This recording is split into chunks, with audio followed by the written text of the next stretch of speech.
Welcome back to the Real Estate Rat Pack Radio Show with Chris, Joe, and Rob. The crew is taking your calls, so dial in at 1-800-808-5548. And we are back. We actually got a warning that our mics are on. Yeah. Usually we don't get that. Yeah, well, I like it. Usually Ashley's like, I'm going to catch him in some weird way. Like awkward conversation. It's like some weird awkward conversation right there.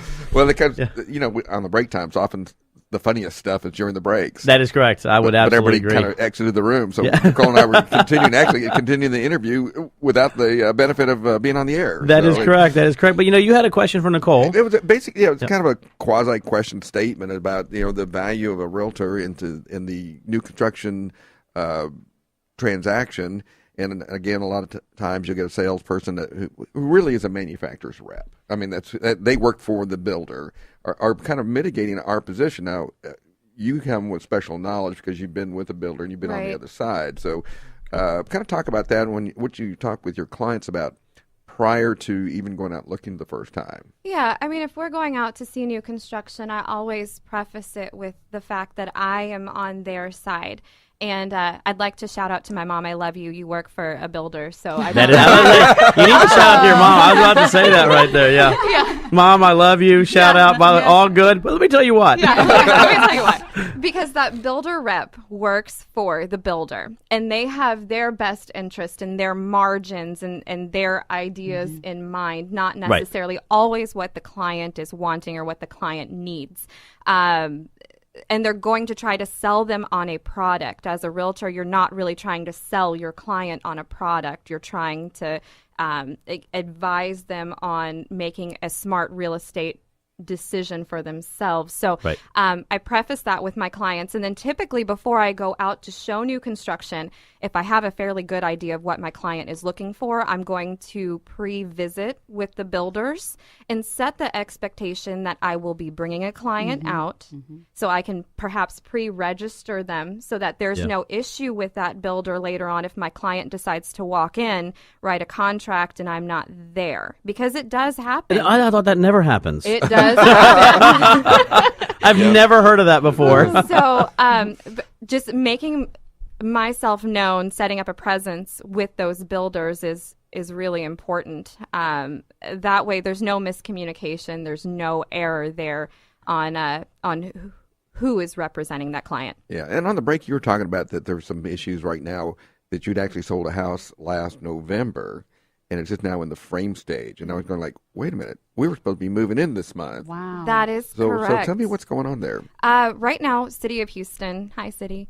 We love you, Houston. I love you. Please push my permits through. I've got several new construction. I have one that was did the contract last November. And we are just at sticks in the air right now. There's a lot of permit revisions. The city is kicking back a lot of permits for unnecessary reasons. And it's been very frustrating for the consumer, for the realtor, and for the builder because they want to build and sell homes. We want to help our clients get into homes. But there's just an extremely long lag time there. It's getting to be a systemic issue because I was actually talking with a builder last evening. Right. And he said that he was saying the exact same thing, that they're outsourcing the permitting process. Right. And these companies that they're outsourcing to are qualifying their existence by they're kicking back stuff that has already been approved. They want them to, and one of them was just to draw an arrow to clarify something. Yes. Right. It's like, and they're kicking back. Of course, when you kick something back, it's not like, oh, we can look at it again the next day. You might be talking about a 30-day delay. That's correct. So, yeah, I mean, I've got some issues right now with permitting that have been stuck out for 6 months. So going back to setting expectations with your clients if they are building new, just letting them know that, yes, you are going forward. Yes, the builder may say 4, 6, 7 months, but realistically, it's probably going to be within that 7 to 9 month time frame. Now, if you're out in the burbs, that's probably not going to happen.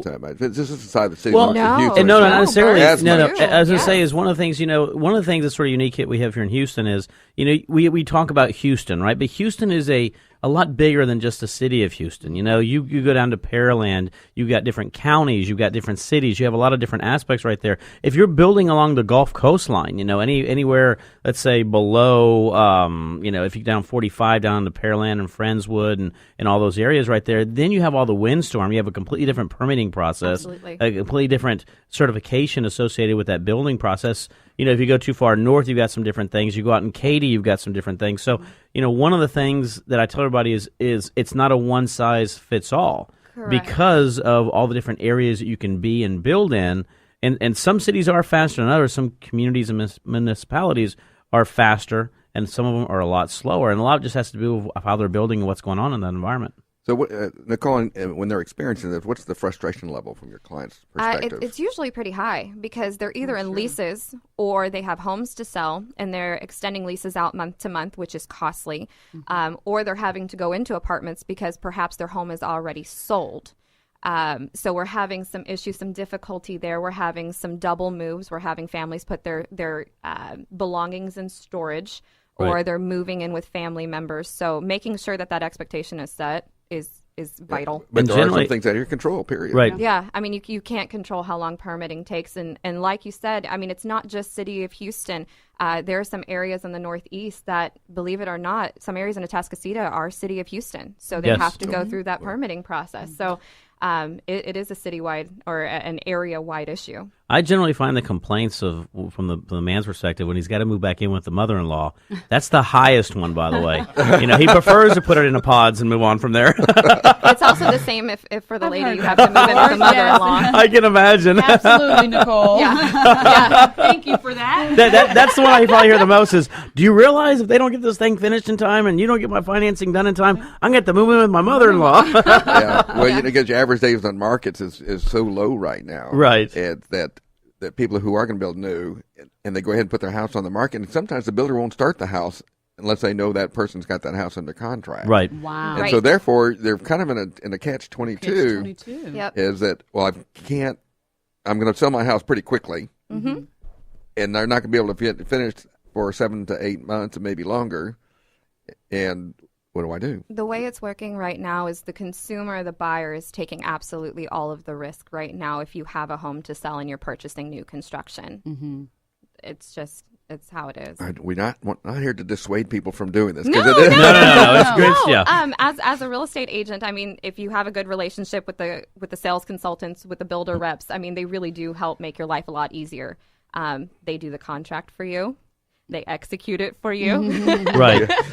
So there are some things that are a little bit easier with new construction, but There is. They're using their own forms and things like that, and they're certainly entitled to do so. They're not using our promulgated forms that we use for track. Right. But there is some great experiences in selling new homes, without a doubt. There's some great builders out there. Well, and we're starting to see right now, and Nicole, you can probably talk to this, is, we had a little bit of contraction, obviously, in 2008, 2009, even 2010 in regards to the building side of things. Now we're seeing a lot of new builders come back along. Mm-hmm. We're seeing a lot of the old builders come back. We're seeing a lot of new builders come in. We're now seeing some expansion in inventory. We're seeing some growth in the communities. So now there's a lot more choice, which is a good thing, by the way. Mm-hmm. We're still a little restricted in regards to where we were pre-2008 because there's not enough lots out there. But we're probably going to see, in fact, I was talking to somebody the other day, said about 70,000 new lots are scheduled to hit Houston over the next 4 years. Is that the Inselman report? It was one of the reports I was reading out there. So Inselman usually around January comes out with a report and talks about the new construction growth and things like that.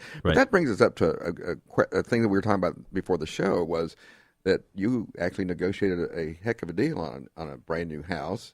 And, it used to be that you walk in, the builder says this is the price, that was the price. So right. We're seeing that the builders probably have, in some areas, have caught up with demand and are actually giving some incentives. So talk a little bit about what you're seeing. Yeah, I am starting to see incentives come back. I mean, traditional incentive for a build is probably anywhere from $8,000 to $25,000, depending on the builder and the area. But recently out in the Northeast, I was able to get $54,000 off of a new construction home for a client that's going to be closing later this month. So it was an inventory. They're wanting to move it. Different builders have different fiscal year ends, so they're trying to clear their books. So it's definitely still a good time to buy. Interest rates are low. Right, all-time low still. Yeah, they're still extremely low. I can't believe it. If you can close in the next 30 days, it's great. Yes. So we know where the rates are. Inventory is pretty good. Builders are wanting to move that inventory. Some of them, I think, may have overbuilt, expecting just this stellar sales pace. Right. So it's still a fantastic time to buy. You can still get a fabulous deal on a brand new home, and it'd be kind of built for you the way you want it. And we're in that perfect storm. I tell everybody, you have inventory available. You can go out there and get it, as you mentioned right there. You can get a good deal with a new home, resale home. Rates are at an all-time low again. I mean, the bond market yield right now is down to a 2.34. I mean, it's crazy how the bond market is being driven down. So. And we haven't, I didn't think it was going to go back down that way again. So it's one of those perfect times. And don't get me wrong, we're in the middle of August. Yeah. For rates to be where they are in the middle of August, when traditionally speaking, it's like that. If you're interested in getting out there, get out there, look, evaluate, get with somebody like Nicole who can really tell you, what's out there in the market, and more importantly, what you can get your home sold for. Mm-hmm. And also, I tell everybody all the time, is also know that part of growing into a new home. We talk about that whole switching between, do I have to live, all joking aside, with my family or my mother-in-law, or put it into pods? That's not funny, and it's real. Yeah, that's real, right? But it's also part of the improvement process of buying a home. Yeah. Absolutely. And know that expectation is out there, and know that, guess what, it's all for the better good. Well, yeah.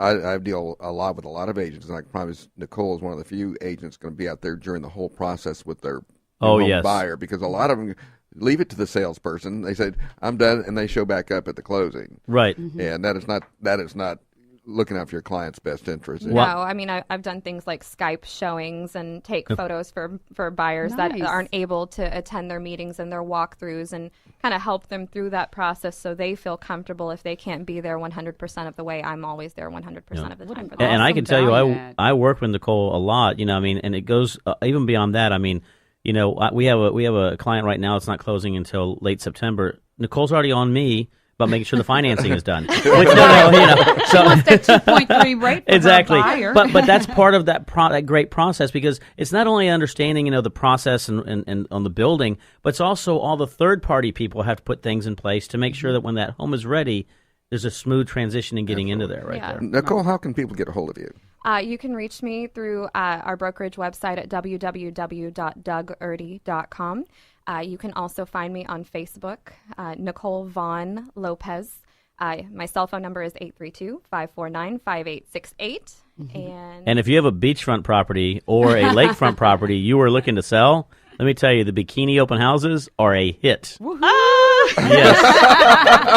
Absolutely a hit. Lays are included. Lays. Yes, we Lays mimosas, and we'll Lays mimosas. We'll do bikini open houses if you have a home appropriate for a bikini open exactly. house. They were hugely successful, weren't they? They are hugely successful. Typically, I get no one at a bikini open house, or at a regular open house, but bikini open houses. It's packed house. They fly in. Yeah. I know I've gone to every one now. It's marketing, folks. It definitely is. We're coming up against a break right now. Well, we got to pay for the show. Yes, exactly. Yes. So stay tuned, and we'll be right back.